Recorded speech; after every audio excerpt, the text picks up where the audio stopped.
लेकिन सोचो तो बड़ा मुश्किल भी है, कहां से छेड़ूं फसाना, कहां तमाम करूं। ये जो 75 सालों की बुनियाद है, अगर इसकी तह में जाऊं तो अंग्रेजों के खिलाफ लड़ते हुए जंग आजादी के अजीम योद्धा हैं और उनकी अगुवाई करते हुए एक धोती एक लाठी लिए हुए महात्मा गांधी हैं। उनके पीछे खड़ा है एक हुजूम और हमारी आंखों में है तमाम जंग आजादी के मुजाहिदीन के चेहरे। मैं याद कर रहा हूं मोहम्मद अब्दुल रहमान साहिब को, याद कर रहा हूं मोइदू मौलवी साहिब को, वाकोम अब्दुल कादिर साहिब को, मैं याद कर रहा हूं भगत सिंह, अशफाक, चंद्रशेखर आजाद से लेकर पंडित जवाहरलाल नेहरू और मौलाना आजाद तक को। लेकिन अगले ही लम्हे जब इन 75 सालों का नया भारत देखता हूं तो सामने नए दावेदार हैं, नए ठेकेदार हैं जो ये कहते घूम रहे हैं कि भारत तो हमसे बना है, भारत जो कुछ है वो हमारी वजह से है। मेरे भाई, ऐसे ऐसे फ्रिंज एलिमेंट निकल आए हैं जो ये तक बोल रहे हैं कि भारत की आजादी तो 2014 में मिली है। अब वो ये भी कह रहे हैं मैं मेंबर ऑफ पार्लियामेंट हूं, मैं पार्लियामेंट के सेंट्रल हॉल में जब महात्मा गांधी, पंडित जवाहरलाल नेहरू, मौलाना आजाद की तस्वीरें देखता हूं और बाहर इन फ्रिंज एलिमेंट्स के बयान सुनता हूं कि आजादी तो 2014 में मिली है, तब मुझे किसी का शेर याद आता है कि फलों पर हक जताने आए हो तो ये भी बतला दो, मैं जब पौधों को पानी दे रहा था तब कहां थे तुम। केरल वालों, आजादी 75 सालों की जवान आजादी, लेकिन इस आजादी से के बचपन से जवान होने का जो सफर है, उस सफर में हम पंडित जवाहरलाल नेहरू को कैसे नजरअंदाज कर सकते हैं, जिनकी मौत पर अहद हाजिर के बड़े शायर साहिब लुधियानवी ने कहा था कि जिस्म की मौत कोई मौत नहीं होती है, जिस्म मिट जाने से इंसान नहीं मर जाते, धड़कने रुकने से अरमान नहीं मर जाते, सांस थम जाने से ऐलान नहीं मर जाते, होंठ जम जाने से फरमान नहीं मर जाते, जिस्म की मौत कोई मौत नहीं होती है। वो पंडित नेहरू जिन्होंने आजादी की राह में अपनी हथेलियां बिछा दी और आजादी से कहा कि तुम्हारे पैर बड़े नाजुक हैं, अभी मेरी हथेलियों पर चलो वरना कांटे चुभ सकते हैं।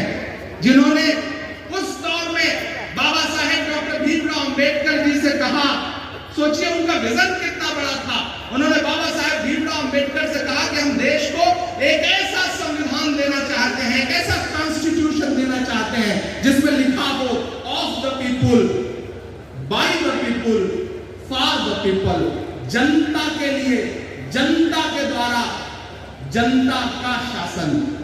क्या विजन था, क्या ख्वाब था वो संविधान जो बताता है कि जिसमें अंबानी के वोट की जितनी अहमियत है उतना ही केरल के किसी गांव के किसान की भी वोट की अहमियत है, जो ये बताता है कि जितना प्राइम मिनिस्टर के वोट की अहमियत है उतना ही किसी इमरान प्रतापगढ़ी के भी वोट की अहमियत है।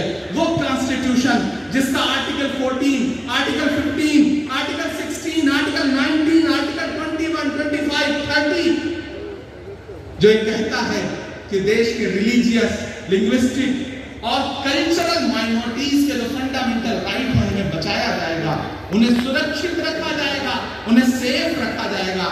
हम कैसे भूल सकते हैं कि जब मुल्क बढ़ चुका था, कमोबेश आज जैसी ही नफरतें चारों तरफ फजाओं में घुली हुई थी, उस वक्त में भी कोई पंडित किसी एक मौलाना से कहता है कि आओ अबुल कलाम आजाद मेरे सीने से लगो और हमारी कैबिनेट में देश के एजुकेशन मिनिस्टर बनो और देश की नई पीढ़ी को पढ़ने लिखने का रास्ता हमवार करो।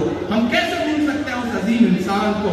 ये जो मद्रास, खड़गपुर, बंबई, दिल्ली, मुंबई में IIT की बुलंद इमारत दिख रही है, इसकी बुनियाद में पंडित जवाहरलाल नेहरू के ख्वाब हैं। ये जो नेशनल स्कूल ऑफ ड्रामा है, NST, ये जो संगीत नाटक अकादमी है, इसकी बुनियाद में पंडित नेहरू के ख्वाब हैं। कितना बड़ा था पंडित नेहरू का पॉलिटिकल विजन, जो ये कहते थे कि मैं नहीं चाहता कि भारत एक ऐसा देश बने जहां लाखों लोग एक शख्स की हां में हां मिला मैं चाहता हूं कि मुल्क में एक मजबूत अपोजिशन हो, मजबूत विपक्ष हो। भारत की आजादी के 75 साल, बैंकों का राष्ट्रीयकरण, बैंक का नेशनलाइजेशन, भूमि सुधार कानून, लैंड रिफॉर्म कानून, परमाणु परीक्षण, आप कैसे भूल सकते हैं आयरन लेडी इंदिरा गांधी को। एक ऐसा दौर जब मुल्क की सत्ता में काबिज पार्टी न तो लोकसभा में, न तो विधानसभा में, न तो राज्यसभा में किसी एक अक़लियत को टिकट देती है, बल्कि पहले से मौजूद मुख्तार अब्बास नकवी, सैयद जफर इस्लाम, एमजे अकबर को एक झटके में किनारे लगा देती है। मेरे भाई, नारे हैं सबका साथ सबका विकास, लेकिन उन नारों के बरक से सच्चाई बहुत अलग है।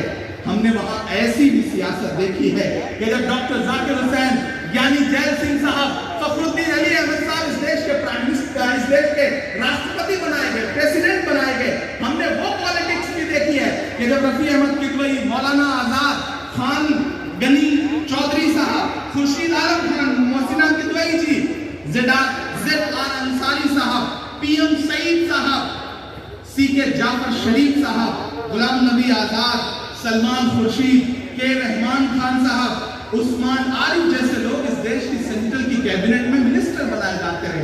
हमने वो पॉलिटिक्स भी देखी जब एक एंटनी साहब इस देश के डिफेंस मिनिस्टर बनाए गए। हमने वो पॉलिटिक्स देखी जब एक खामोश सरदार डॉक्टर मनमोहन सिंह साहब इस देश के प्राइम मिनिस्टर बनाए गए। ये जो आजादी के 75 सालों का ताना बाना है, इसमें हम तबसरा कर रहे हैं, इस पे हम बात कर रहे हैं, तो हमें यह भी सोचना पड़ेगा कि ये जो सेकुलर लफ्ज है, आज का टॉपिक टॉलरेंस भी है, ऐसे में जो सेकुलर लफ्ज है जिसे आज नागपुर से भी गाली मिलती है और हैदराबाद से भी गाली मिलती है, उस सेकुलर लफ्ज को इस देश के कॉन्स्टिट्यूशन के प्रियम्बल में 42वें अमेंडमेंट में इंदिरा गांधी जी ने जरूरी बना दिया, उसका हिस्सा बना दिया। हम कैसे भूल सकते हैं। लेकिन मैं यहाँ खड़ा होकर के डाइस पे, मेरा ख्याल है सबसे छोटी उम्र का हूँ, यहाँ खड़ा होकर के तस्लीम करता हूँ कि इन 75 सालों में तमाम कड़वी यादें भी हैं, लहू लहू मंजर भी हैं, संविधान के खिलाफ सड़क पर उतर करके लड़ती हुई तंजीमें भी हैं। उन्हीं सब के दरमियान लोकतंत्र से टूटा हुआ भरोसा भी है और ढाई गई इबादत। कोशिश करनी पड़ेगी, डरने से काम नहीं चलेगा। लोकतंत्र को बचाने के लिए, कॉन्स्टिट्यूशन को बचाने के लिए एक बड़ी लड़ाई छिड़ी हुई है। मैं ये मानता हूं कि इस वक्त जो ये सोचते हैं कि मुल्क उनकी तानाशाही से चलेगा, उनकी मर्जी से चलेगा, कॉन्स्टिट्यूशन से नहीं चलेगा, डेमोक्रेसी से नहीं चलेगा, उधर दूसरी तरफ वो लोग खड़े हैं जो कहते हैं कि ये मुल्क डॉक्टर बाबा साहब भीमराव अंबेडकर के संविधान से चलेगा, पंडित जवाहरलाल नेहरू जी के उसूलों से चलेगा, मौलाना आजाद के ख्वाबों से चलेगा। ये देश कॉन्स्टिट्यूशन से चलेगा।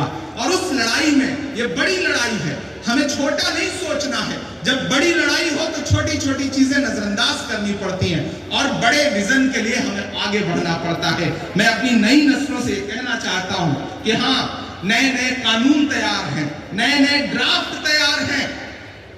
सरकार ये समझ ही नहीं पा रही है कि देश को यूनिफॉर्मिटी की नहीं बल्कि इक्वालिटी की जरूरत है।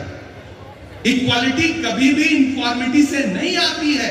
मैं उस दिन पार्लियामेंट में मौजूद था जिस दिन यूनिफॉर्म सिविल कोड इंट्रोड्यूस किया गया, प्राइवेट मेंबर बिल इंट्रोड्यूस किया गया। मैं पार्लियामेंट में था, मैं अपोज कर रहा था और मैं यहां खड़ा होकर के भी ये कह रहा हूं कि हमारी सरकारों को यह समझना पड़ेगा कि यूनिफॉर्मिटी से ज्यादा इस देश को इक्वालिटी की जरूरत है और उसके लिए हमें कोशिश भी करनी पड़ेगी। अगर चैलेंजेस बड़े हैं तो पॉजिटिव पहलू भी बड़ा है। मैं केरल में खड़ा हूं, लेकिन केरल में खड़ा होकर के पूरे हिंदुस्तान के नौजवानों से यह कहना चाहता हूं कि कभी कैफी आजमी ने कहा था कि ये जमीन तब भी निगल लेने पर आमादा थी, ये जमीन तब भी निगल लेने पर आमादा थी, पांव जब टूटती शाखों से उतारे हमने। इन मकानों को खबर है न मकीनों को खबर, उन दिनों की जो खलाओं में गुजारे हमने। हाथ ढलते गए सांचे में तो थकते कैसे, नक्श के बाद नए नक्श निखारे हमने। कि ये दीवार बुलंद और बुलंद और बुलंद, दामोदर और जरा और संवारे हमने। आंधियां तोड़ लिया करती थी शम्मों की लवें, जड़ दिए इसलिए बिजली के सितारे हमने। आज की रात बहुत गर्म हवा चलती है, आज की रात का फुटपाथ पे नींद आएगी। सब उठें, मैं भी उठूं, तुम भी उठो, तुम भी उठो, कोई खिड़की इसी दीवार में खुल जाएगी। अगर चैलेंजेस हैं तो तमाम पॉजिटिव पहलू भी हैं। आने वाला वक्त उम्मीद रखिए, यकीन रखिए कि डेमोक्रेसी के लिए, कॉन्स्टिट्यूशन के लिए अच्छा होगा और हम ये जो आजादी के 75 साल हैं इसे और खूबसूरत बनाएंगे, इस देश को और बेहतर बनाएंगे। आप सबका बहुत बहुत शुक्रिया। केसी वेणुगोपाल जी का बहुत शुक्रिया जिन्होंने मुझे इस प्रोग्राम में स्पेशली फोर्स करके भेजा। मैं इस प्रोग्राम में आकर के और तमाम जिम्मेदारान से मिल करके ये महसूस कर रहा हूं कि इस तरह के सम्मेलनों की, कॉन्फ्रेंसेस को पूरे देश में जरूरत है और इस तंजीम को बहुत सारी मुबारकबाद। मोहब्बत का अगर इम्कान होता तो घर में मीर का दीवान होता। तेरी महफिल में आकर सोचते हैं, ना आते तो बड़ा नुकसान होता। बहुत शुक्रिया, बहुत सारी बात।